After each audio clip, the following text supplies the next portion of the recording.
안녕하세요. 연료체 유동 해석 및 설계 발표를 맡게 된 8조 권동재 박규형입니다. 저희 팀의 주제는 기후변화에 따른 생물의 구조 변화를 모방한 전기 자동차 배터리의 냉각 채널 열 전달 전산 해석입니다. 최근 환경에 대한 관심이 커지면서 운송수단의 변화가 생기고 있습니다. 전기 자동차, 수소차 등이 이목을 집중시키면서 배터리의 관심도가 커지고 있습니다. 하지만 최근 코나 EV의 화재는 배터리의 발열이 원인이 되어 폭발하는 사고가 있었습니다. 이는 인명피해로 이어질 수 있으며 기계에 치명적인 손상을 입히기 때문에 배터리의 냉각 시스템은 필수적입니다. 그래서 저희는 배터리의 발열 문제를 해결할 수 있는 냉각 채널에 변화를 주는 것을 주제로 잡게 되었습니다. 연구 목적에 대해 설명드리겠습니다. 저희는 냉각 채널에 기하학적인 변화를 주어 최적의 냉각 채널을 찾아보았습니다. 최적의 냉각 채널 기준으로는 배터리의 최대 온도, 온도 분포, 냉각수의 차압을 계산하였습니다.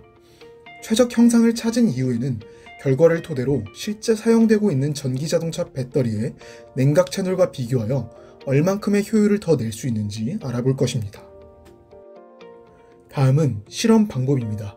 예로부터 생물들은 극한의 기후에서도 생존하기 위해 진화하여 왔습니다. 극지방의 동물들은 대체로 부피가 크고 표면적은 최대한 작은 몸의 형태를 가지고 있습니다. 그에 비해 열대 기후에 사는 생물들은 비슷한 부피를 가지더라도 큰 귀와 같은 외부 구조를 통해 표면적을 넓혀 열을 방출하기 위한 편한 몸으로 진화하여 왔습니다. 인간도 마찬가지로 기후에 맞게 진화하여 왔습니다. 추운 북극에 사는 에스키모인들은 대체로 팔과 다리가 짧고 전체적으로 뭉툭한 체형을 가지고 있습니다. 반대로 사막인들은 신체의 표면이 외부에 많이 노출될 수 있도록 가늘고 긴 몸을 가지고 있어 몸의 열을 효과적으로 발산할 수 있습니다. 앞선 관찰을 통해 같은 부피를 갖더라도 표면적을 달리하면 열 전달이 더 잘 된다는 것을 알았습니다. 그래서 저희는 같은 부피의 채널에서 서로 다른 표면적을 가진 채널의 형상에 따라 열 전달 및 유동의 변화를 관찰하고자 합니다. 저희는 첫 번째 실험으로 최적 형상을 찾는 실험을 했습니다. 가장 보편적으로 쓰이고 있는 원을 레퍼런스로 두었고 이와 비교해볼 세 가지 도형을 형상해 보았습니다. 세 개의 채널을 일정 거리 떨어뜨리고 채널과 배터리를 이어주는 하나의 바운더리를 배터리의 규격에 맞게 모델링 하였습니다. 두 번째 실험으로는 실제 코나 EV에서 사용되고 있는 사다리꼴 형태의 냉각 채널을 비교 채널들과 같은 면적으로 리사이징 하였습니다. 또한 저희가 1차 실험으로 얻은 최적 형상과 결과를 비교해 보았습니다. 실험에 앞서 몇 가지 가정과 정보를 말씀드리겠습니다. 저희는 모든 실험에서 발열체로 18650 배터리를 사용했습니다. 가로로 12개, 세로로 30개의 배터리를 하나의 발열체로 가정했습니다. 원래 배터리의 발열은 시간에 따라 변화하지만 해당 논문을 참고하여 방전 시 적용되는 발열식의 시간항을 고정시켜서 정상 상태라 가정하였습니다.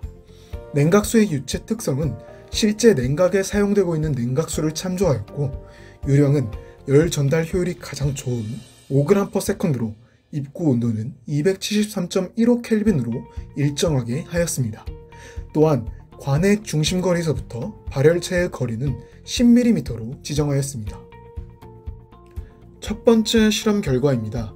배터리의 최고 온도를 비교해 보았을 때 레퍼런스인 원을 기준으로 삼각형이 6.1켈빈, 사각형이 1.8켈빈, 육각형이 1켈빈 낮았으며 배터리의 최고 온도와 최저 온도의 차이를 계산해 본 결과 형상에 따라 큰 차이를 보이지 않으므로 삼각형 형상이 열 전달에 가장 좋은 관임을 확인할 수 있었습니다. 냉각수의 압력 강화의 경우 원을 기준으로 삼각형이 1.38파스칼, 사각형이 0.16파스칼 더 높았으며 육각형 모양은 0.233파스칼 더 낮았습니다.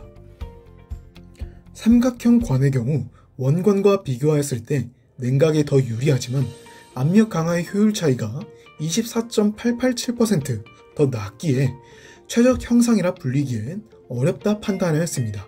그에 반해 육각형은 냉각뿐 아니라 압력 강화에도 원형보다 더 좋은 결과를 보여주어 육각형을 최적 형상으로 결정하였습니다. 두 번째 실험 결과입니다. 현재 코나 이브에서 쓰고 있는 사다리꼴 모양에 관해 앞선 실험과 같은 조건으로 전산 해석을 진행하였습니다. 이를 최적 형상과 비교하기 위하여 육각형관의 유량에 변화를 주어가며 실험한 결과 약 2.5배 더 많은 유량을 흘렸을 때 다음과 같은 결과가 나옵니다. 압력 강화 차이와 배터리의 최고 온도 차이는 크게 나지 않았지만 배터리의 최고 온도와 최저 온도 차이를 보면 온도 분포 면에서 사다리꼴보다 육각형이 더 좋은 채널임을 알 수 있습니다. 결론입니다. 배터리의 온도 분포는 안전성과 직결됩니다. 육각형 채널은 비록 2.5배나 더 많은 유량을 흘렸지만 온도 분포 면에서 약 34% 정도 이점을 챙길 수 있기에 의미 있는 결과값이라 할 수 있습니다. 실제 차량용 배터리는 40도 이하를 목표로 하기에 사다리꼴이 다른 형상에 비해 높은 압력 강화를 가지고 있음에도 배터리의 최고 온도를 낮추기 위한 형상임을 알 수 있습니다. 저희는 전산 해석 시 배터리의 히트 제너레이션 레이트를 배터리의 높은 방전율인 4C로 74,163W/s 세제곱미터로 계산하였습니다. 하지만 방전율을 3C나 2C로 줄이게 된다면 육각형의 관을 사용하여도 배터리의 최고 온도는 40도 아래로 내려갈 것입니다. 이 경우 사다리꼴에 비해 압력 강화 효율이 2.5배 이상 더 좋은 육각형 채널을 쓰는 이점을 챙길 수 있을 것입니다.